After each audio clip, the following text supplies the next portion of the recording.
Welcome to History in Audio. I'm Hugo. And I'm Paul. And today we're talking about a murder. The most consequential murder in the history of the Western world. 15 stab wounds would have killed Julius Caesar. He received 23. The Ides of March, the 15th of March, 44 BC. One of those dates that still carries weight 2,000 years later. It really does. And what makes this story so extraordinary is that the men who killed Caesar, senators, his own allies, some of them his friends, genuinely believed they were saving the Roman Republic, and instead they destroyed it. So let's start with Caesar himself.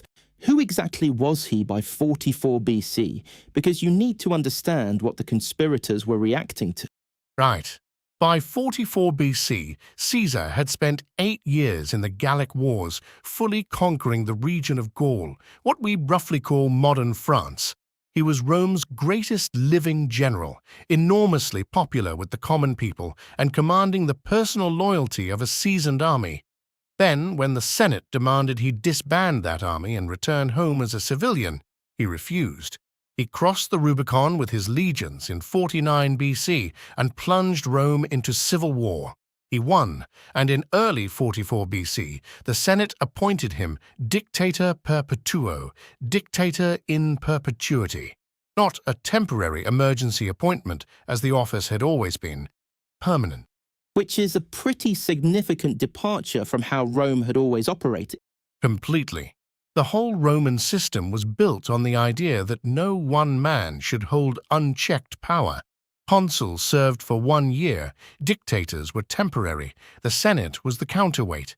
Caesar had essentially ricked up the rulebook and was rewriting it with himself at the center. And the Senate was watching him. And the Senate was watching.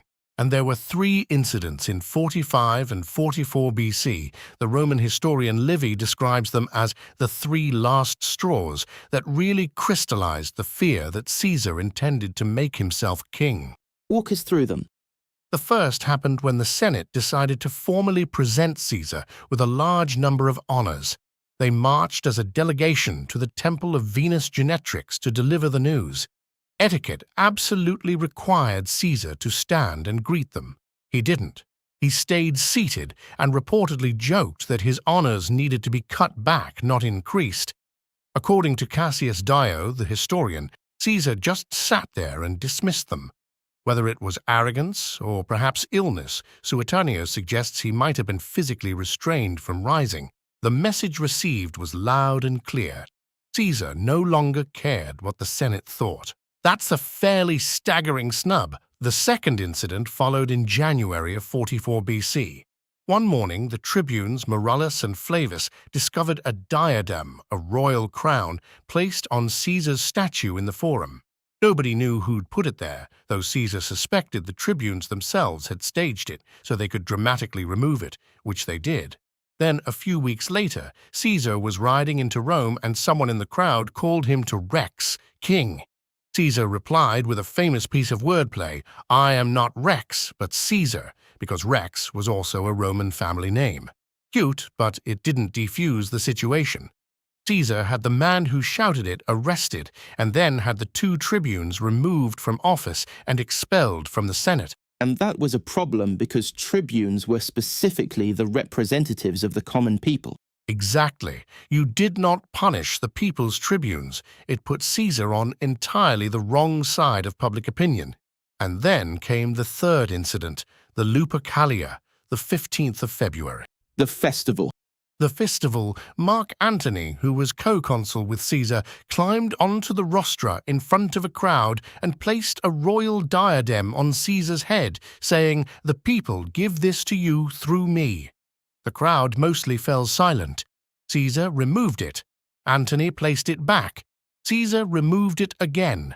Finally, Caesar set it aside and said he'd offer it as a sacrifice to Jupiter. Jupiter alone of the Romans is king, he declared, which the crowd loved, but the damage was done. Many believed the whole scene was a test, Caesar trying to gauge whether there was enough popular support for him to formally claim the kingship, and they despised him for it. So by February 44 BC, people were genuinely frightened. Frightened enough to start a conspiracy. And the conspiracy formally began on the 22nd of February 44 BC, when Cassius Longinus met privately with his brother-in-law, Marcus Brutus. They agreed that something had to be done to stop Caesar becoming king, and then they started recruiting. How did they go about that without Caesar finding out? Very carefully. They avoided meeting openly, small groups, private homes. They used innocent-sounding questions to probe potential recruits without tipping their hand. Brutus believed that for this to be seen as a legitimate tyrannicide rather than a political assassination, it needed a large number of Rome's leading men behind it. In the end, somewhere between 60 and 80 conspirators joined the plot, though the ancient sources suggest the higher figure may be a scribal error. That is a lot of people to keep a secret.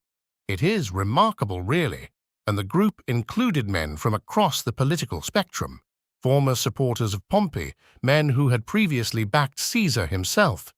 Decimus Brutus, who was one of Caesar's own inner circle, joined on the 7th of March. Gaius Trebonius, another former Caesarian, was in on it. Even Lucius Tillius Cimber, who would play a crucial role on the day itself. What about Cicero? I always think of him as the great defender of the Republic. Interesting case. The conspirators trusted Cicero, and they knew he hated Caesar's autocracy, but they decided against bringing him in. Cicero was over 60 at this point, and they thought he'd be too cautious, too likely to prioritize safety over speed. He wasn't invited. He found out afterwards and was apparently furious. He later wrote to one of the conspirators that he wished he'd been invited to that superb banquet and thought they should have killed Mark Antony as well. That is a rather bloodthirsty letter from a man not in the room. Cicero had opinions. As for Antony, the conspirators did discuss recruiting him, but one of them, Trebonius, revealed that he'd already approached Antony the previous summer about a different plot against Caesar, and Antony had turned him down flat. So Antony was out. There was a faction that wanted to kill Antony too, just to be safe, but Brutus shut that down. He argued that killing Caesar alone could be framed as tyrannicide, a noble act in defense of the Republic. Kill Antony as well, and it just looks like a political purge. That argument won. So they settled on killing Caesar only, and they had to pick the where and when. They considered several options: an attack on the Via Sacra, Rome's main street, an ambush during the elections where they'd topple him from a bridge into the river with daggers waiting below, an assault during a gladiatorial game when armed men wouldn't look suspicious. But eventually someone hit on the most powerful location of all, the Senate itself. Only senators were allowed inside, which meant Caesar's friends couldn't interfere. And there was a symbolic dimension. Killing a would-be tyrant in full view of the Senate would be seen as a political statement, not a murder. Caesar was due to leave Rome on the 18th of March for a military campaign against the Parthians. The last Senate meeting before that date was the Ides of March, the 15th. They chose that day. And Caesar had some warning, didn't he? He had warnings, yes. A seer, a haruspex named Spurina, had warned Caesar that his life would be in danger no later than the Ides of March. Caesar knew that Cassius was watching him.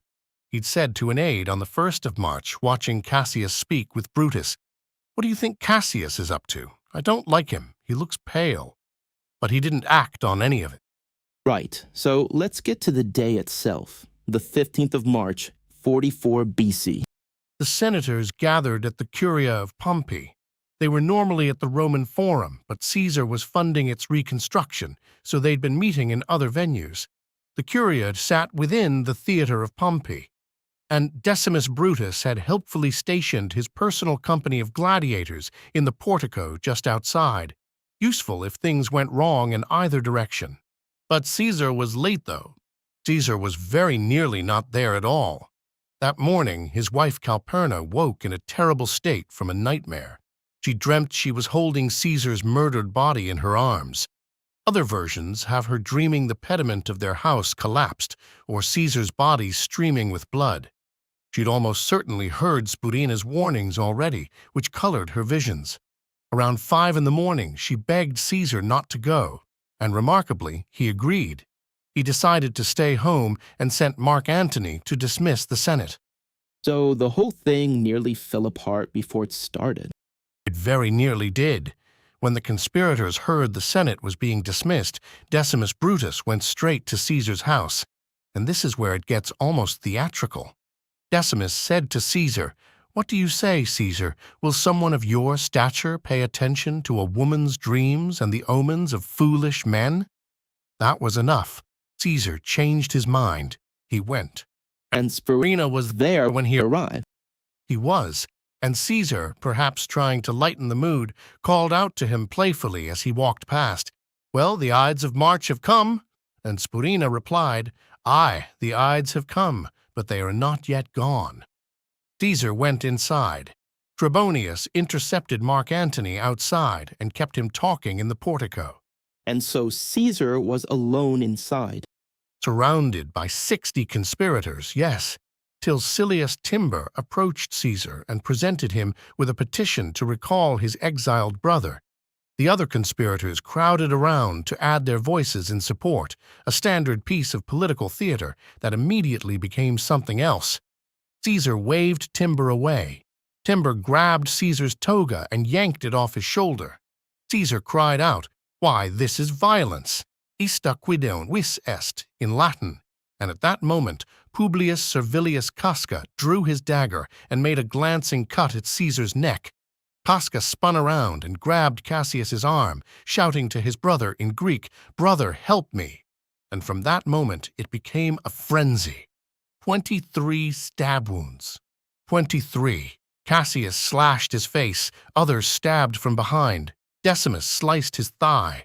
Caesar was blinded by blood, tripped and fell on the lower steps of the portico. A physician who later performed what the sources describe as a post-mortem, the earliest known autopsy report in recorded history, concluded that only one wound had actually been fatal, the second stab to his ribs.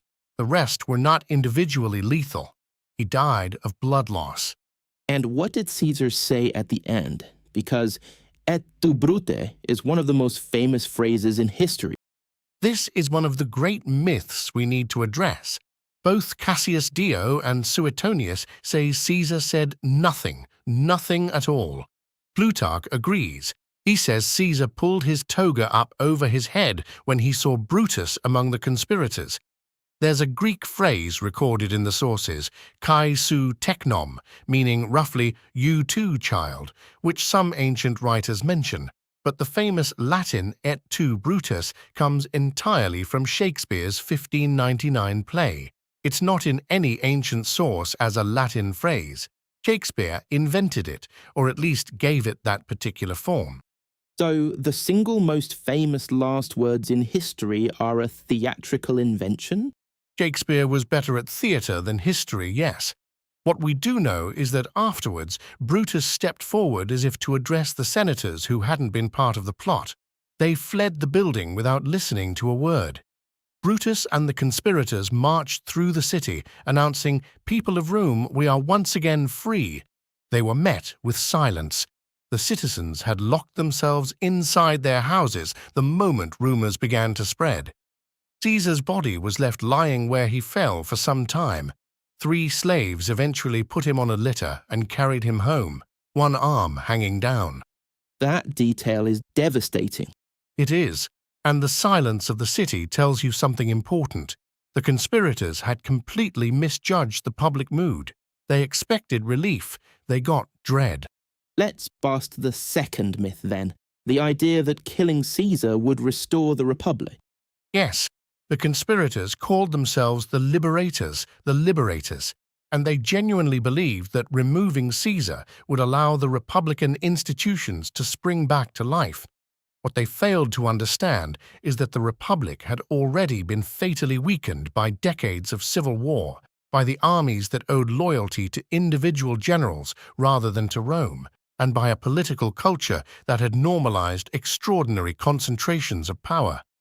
Caesar wasn't the disease, he was the symptom. Removing him didn't cure anything. It just created a power vacuum that was even more dangerous. Because Mark Antony moved immediately.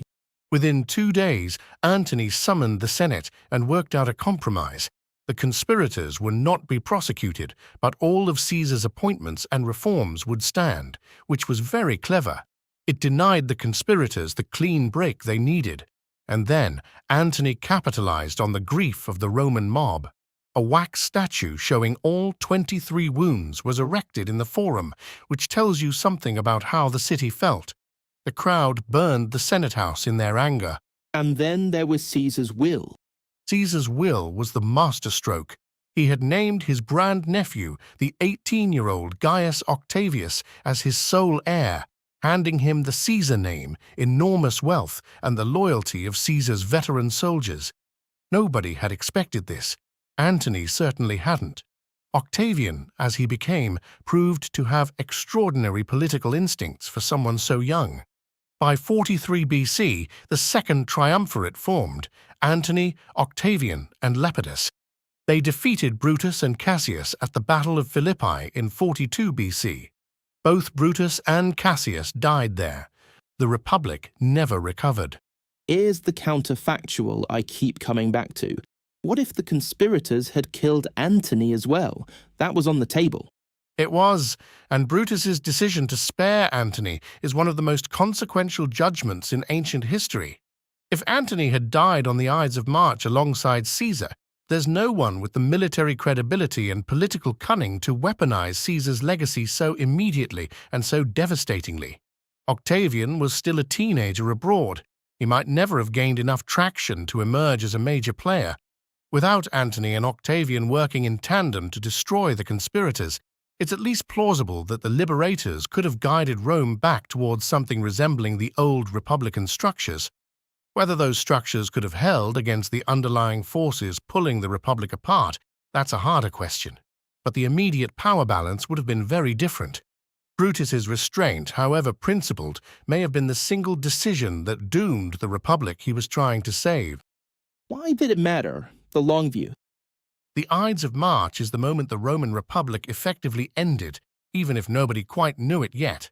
What followed was a decade and a half of civil wars, the Liberators' War, then the struggle between Antony and Octavian that killed enormous numbers of Romans and exhausted the political class.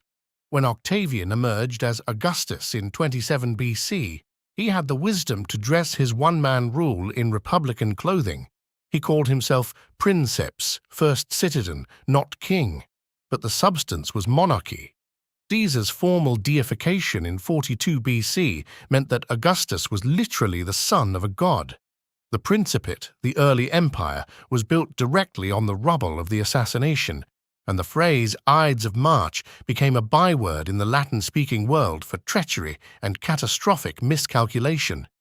Caesar himself became the template for imperial power. His name became a title: Tsar, Kaiser, Caesar. Every autocrat in European history for 2,000 years was, in some sense, styling himself after the man killed in that Senate House. And the conspirators, Brutus and Cassius, they're remembered as villains in the popular imagination, despite thinking of themselves as heroes. Shakespeare didn't help, but history's verdict is complicated. They were not cynical men. They genuinely believed in the Republic. They were also badly wrong about what killing Caesar would achieve. The road to the fall of the Republic is paved with good intentions and very poor political judgment. If you've enjoyed this episode, please do subscribe and leave us a review. It helps more history fans find the show. I'm Hugo. And I'm Paul. Watch out for the Ides.